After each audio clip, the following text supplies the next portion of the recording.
अस्सलाम वालेकुम वरहमतुल्लाहि वबरकातुहू। प्यारे बच्चों, हम आपके लिए बिनते मुआविया जो मियां वाली के रहने वाली हैं, इनकी खूबसूरत एक कहानी जिसका उन्वान है वो एक लम्हा, वो आपके सामने पेश करने जा रहे हैं। क्या इन्होंने इस अपनी कहानी के अंदर लिखा है। रात का 1 बज रहा था, हर तरफ खामोशी का राज था। लोग अपने अपने घरों में महवे ख्वाब थे, लेकिन कॉलोनी का एक घर ऐसा भी था जहां मुल्क की नामवर अदीबा मायरा फाजली बिस्तर पर करवटें बदल रही थी। नींद आज इसकी आंखों से कोसों दूर थी। एहसासे जुर्म इसे किसी पल चैन नहीं लेने दे रहा था। आज की तकरीब ने इसे बहुत सोचने पर मजबूर कर दिया था। दिन का मंजर बार बार इसकी निगाहों के सामने ताजा होकर इसे शर्मिंदा कर रहा था। मायरा, मायरा, उठो बेटा, फजर की नमाज का वक्त थोड़ा रह गया है। अम्मी ने 5वीं बार इसे उठाते हुए कहा।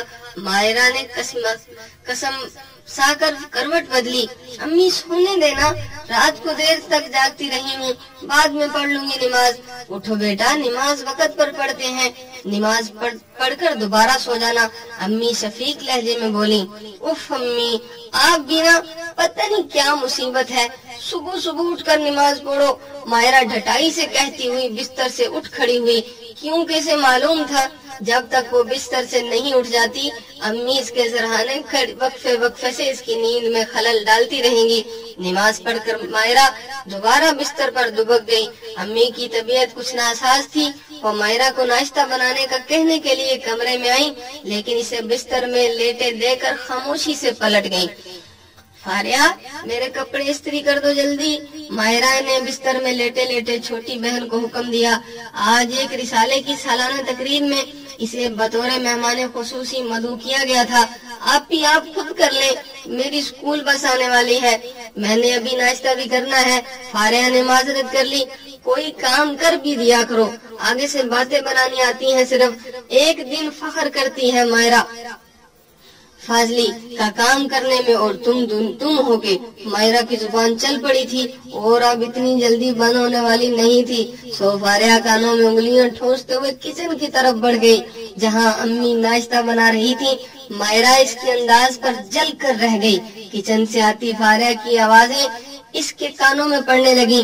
अम्मी, मायरा बाजी अपना कोई काम खुद क्यों नहीं करती, हर वक्त मुझ पर और सनी पर हुक्म चलाती रहती हैं, ये कर दो वो कर दो, जैसे हम पैदा ही इनके काम करने के लिए हुए हैं। जब से इन्हें बेहतरीन अदीबा का अवार्ड मिला है, न जाने खुद को क्या समझने लगी है, पैर ही नहीं टिकते जमीन पर। ऐसे नहीं कहते बेटा, वो बड़ी है तुमसे। चलो अच्छा दस्तरखान बिछाओ, मैं नाश्ता लगाती हूँ। अम्मी ने इसकी तवज्जो हटा दी। वो खामोशी से उठकर दस्तरखान बिछाने लगी। जलती है मुझसे, मायरा ने सर झटक कर सोचा और स्त्री स्टैंड की तरफ बढ़ गई। तकरीब में शिरकत के लिए मायरा तैयार होकर कमरे से निकली तो लाउंज से आती अम्मी और मासी की बातों की आवाज ने इसके कदम रोक दिए। बाजी, 500 रुपए उधार दे दो, तनख्वाह में से काट लेना, घर वाला 2 दिन से बीमार है, इसकी दवाई लानी है। मासी लजाजत भरे लहजे में कह रही थी। अरे नजीरा, 2 दिन हो गए, तुमने पहले क्यों नहीं बताया। ये लो, रख लो, वापस करने की जरूरत नहीं है। अम्मी ने 1000 का कड़कड़ाता नोट इसके हाथ में थमाया। मायरा से सब्र न हो सका, सामने आ गई। अम्मी, अगर आप यूं ही हर किसी को पैसे पकड़ाती रहे ना, तो बस हमारा तो हो गया काम। इन लोगों की तो आदत होती है कोई न कोई बहाना बनाकर पैसे मांगने की। क्या जरूरत थी आपको 1000 का नोट देने की। मायरा के जहरीले लहजे पर मासी ने खिफ़्फ़त से नजरें झुका ली, आंखों में आंसू आ गए। अम्मी की रगें गुस्से से तन गईं। मायरा, तुम बहुत बातें करने लग गई हो, क्या जरूरत थी तुम्हें बीच में बोलने की, चली जाओ यहाँ से। इन्होंने इतने गुस्से में इससे कभी बात नहीं की थी। वो हैरत से इन्हें देखती हुई आगे बढ़ गई। अम्मी मासी की दिलजोई करने लगी। आपकी कहानियों से मैंने बहुत कुछ सीखा है, खास तौर पर नमाज की आदत में पुख्तगी तो आपकी कहानियां पढ़कर ही आई हैं। मायरा आपी, आपकी कहानियां पढ़कर मैंने बड़ों का अदब करना सीखा है। मायरा बेटा, मैं घर के मुलाजमों पर बहुत सख्ती किया करती थी। तुम्हारी कहानियों ने मुझे शऊर दिलाया कि मुलाजमों के कितने हुकूक हैं। अब मैं मुलाजमीन के साथ घर के अफराद जैसा रवैया अपनाती हूँ। आपकी कहानियों ने मेरे अंदर इल्म पर अमल का जज्बा उभारा। तकरीब में शामिल मुख्तलिफ अफराद के अल्फाज जो उन्होंने इससे ऑटोग्राफ लेते हुए कहे थे, इसे याद आने लगे। वो अपने रवैये पर नजर डालते हुए इन अल्फाज को सोचती तो गहरी शर्मिंदगी से इसे अपनी लपेट में ले लेती। वो शोहरत के पीछे भागते भागते अपना असल मकसद भूल गई थी। कितनी बुरी हूँ मैं, कितना फर्क है मेरे कोलो अमल में। इसकी आंखों में आंसू आ गए। या अल्लाह, मुझे माफ कर दे। मैं दूसरों को राह दिखाती रही लेकिन खुद रास्ता भटक गई। मेरी फैलाई रोशनी से दूसरे मुस्तफीद होते रहे और मैं खुद अंधेरों में ही रह गई। मेरी बातों से, कहानियों से दूसरे तो हिदायत पा गए, अपनी आखिरत संवार गए और मैं खुद आखिरत के साथ साथ दुनिया भी बर्बाद कर रही हूँ। कितना तंग करती हूँ अम्मी को, छोटे बहन भाइयों को। कभी प्यार से बात नहीं की इनसे। और वो काम करने वाली मासी, कितनी बार दिल तोड़ा है इसका। मेरी जहरीली कटीली बातों से कितनी अजियत होती होगी इसे। या अल्लाह, मुझे माफ कर दे।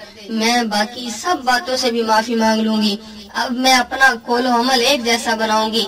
हर अच्छी बात पर पहले खुद अमल करूंगी, फिर दूसरों को बताऊंगी।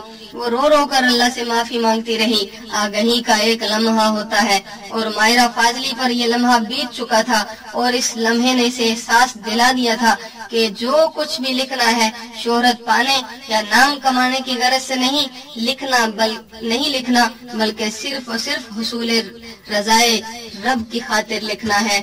ये थी आज की कहानी मायरा फाजली की। बिन्नत मुआविया जो मियां वाली के रहने वाली हैं, उनकी कहानी वो एक लम्हा। अल्लाह रब्बुल इज्जत हमें भी ऐसे नेक लम्हात अता फरमाए जिन लम्हात के अंदर हम अपने किए हुए गुनाहों पे निदामत का इजहार करते हुए अल्लाह से माफी मांग लें। तो प्यारे बच्चों, कैसी लगी आपको आज की कहानी?